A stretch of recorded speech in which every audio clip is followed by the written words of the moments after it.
October 24, nang maranasan ng mga residente ng Talisay, Batangas ang matinding pagbuhos ng ulan at malalakas na hangin na dala ng bagyong Christine. Marami sa mga bahay ang nalubog sa putik dahil sa kaliwat kanang landslide. Sa pagbisita ko sa bayan, mag-iisang linggo matapos ang hagupit ng bagyo, dinatnan ko ang tahimik, maalikabok at tila maputik na daan.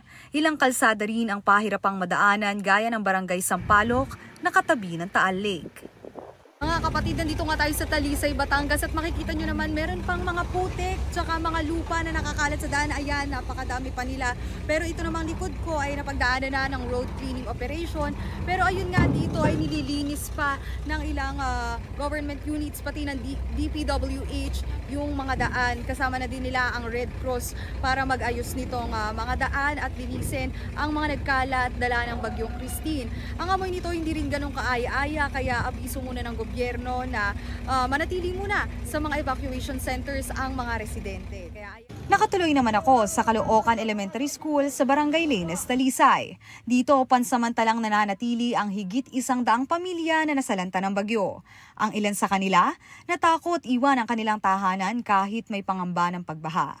Tulad na nakilala kong si Nanay Letty Peranil na pinasok ng tubig mula sa Taal Lake ang bahay. Oo, natakot din kami. Dahil lumikas kami dyan sa aming simbahan.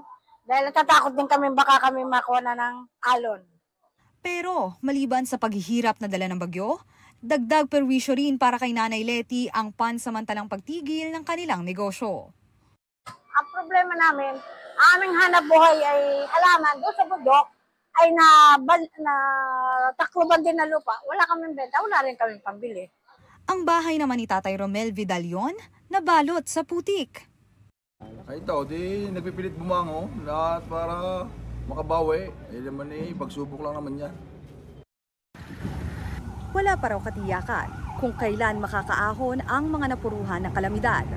Kumakapit na lang sila sa pagtutulungan ng bawat isa para malampasan ang pagsubok na kanilang kinakaharap.